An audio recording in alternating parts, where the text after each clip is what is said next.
Hello students, today I have taken up one more case study which at the first sight of reading seems very simple but covers most of the concept of ROI, EPS and EBIT in it.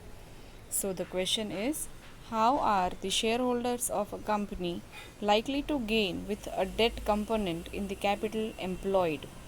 Briefly explain with the help of a suitable example. So this is a two-liner question which was asked in 2011 CBSE for 5 marks.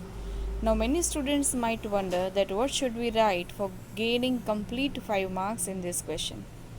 Now here the question is divided in two parts. First we have to explain how the shareholders would be benefited by the use of debt, and second, this we have to explain with an example. So it is very clear from the question that we do not have to explain with only theory, but we have to use a concrete concept of trade on equity.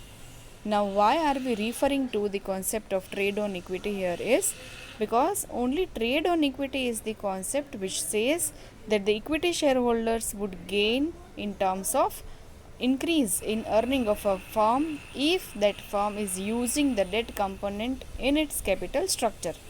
So this, as we know, can be explained by two ways. First is ROI and second is EPS analysis. So let us start with the EPS EBIT analysis. Why are we doing it? Because in the question it is asked to explain with the suitable example. That example would relate to the EPS analysis. Now only one EPS analysis won't suffice because it would be say an incomplete picture of the whole answer of trade on equity, because as we know that earning per share would go up only to the extent our ROI is greater than our EPS. If we keep on taking more debt just to leverage our trade on equity, we might face a risk called default risk or finance risk. So EPS alone is not sufficient for explaining or answering this question. That's why we have to also see the ROI, because ROI is return on investment, should always be greater than the interest payable on debt. Right? Then only we have the complete answer so that the examiner or any reader can understand the concept of trade on equity, which is increase in the earning of shareholders due to presence of debt in the capital employed. So let us answer in this question. So first we are explaining our concept that we are taking ROI and EPS analysis.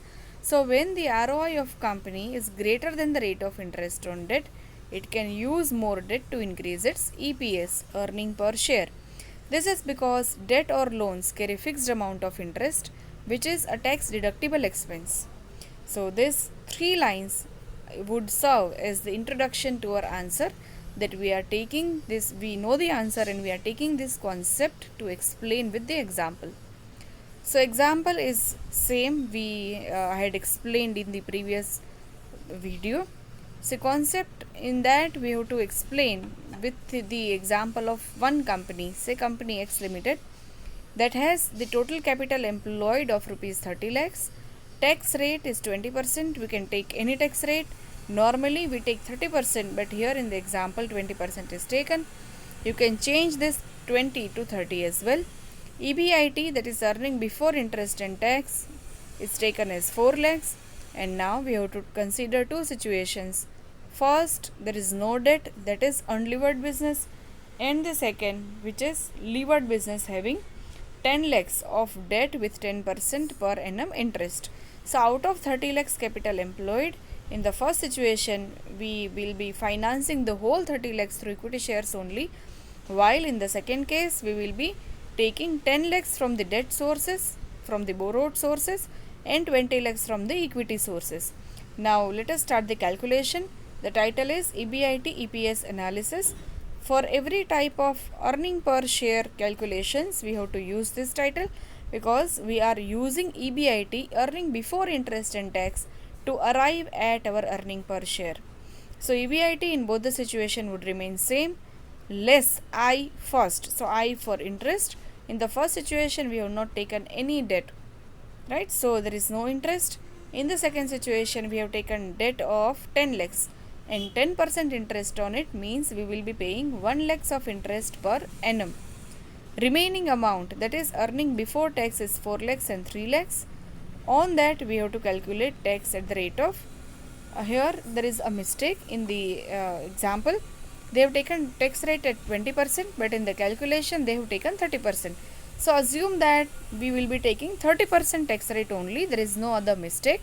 So 30% of 4 lakhs is 1,20,000 and 30% of 3 lakhs is 90,000. Those two amounts would be the tax amounts. So remaining earning, that is earning after tax or profit after tax, is 2,80,000 and 2,10,000 respectively. That is our net distributable earning. This we would divide with the number of shares, that is equity shares. In the first case we had 30 lakhs capital, so 3 lakhs shares.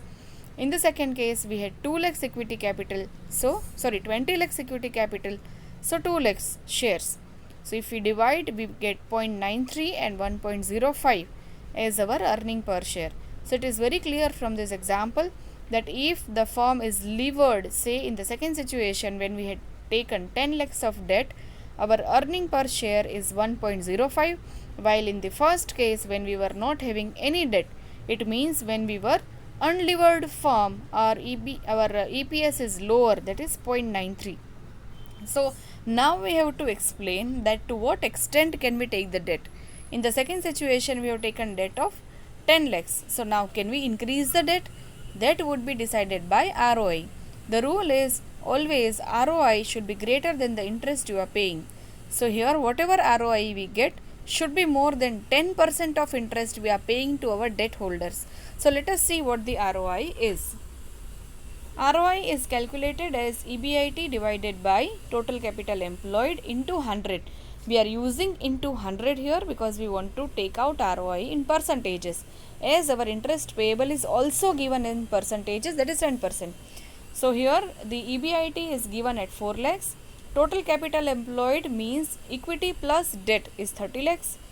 We get 13.33 as return on investment. Now compare ROI with cost of debt. So our ROI is 13.33 and interest that we are paying is 10%. So this is a favorable financial leverage because our 13.33, that is return on investment, is greater than the cost of debt, that is 10%.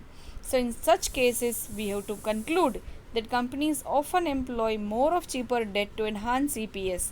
This is called trade on equity. So this is the answer of the question which we explained through EBIT, EPS and ROI analysis.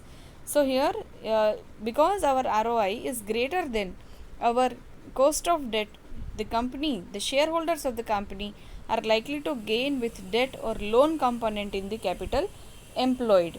So here for this firm, we will not be showing many situations like situation 3 or 4 in which we will be taking 20 lakhs and 30 lakhs debt, right? Only one example with one situation we have to take. Here the two situations, because one we assume there is no debt and in the second we assume the 10 lakhs debt. Now no need to show situation 3 also in which we will be taking 20 lakhs as debt, right?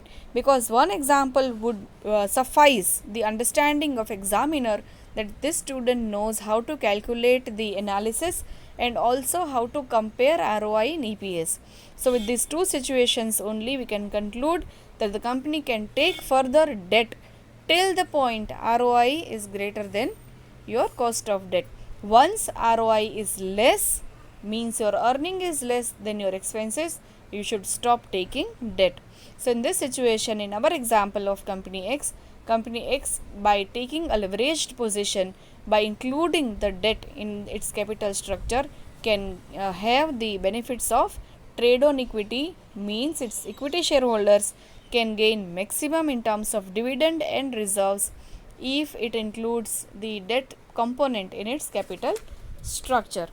In my next video, I will be explaining one more case study of such kind. So, if you have any doubt, please let me know. Okay. Thank you.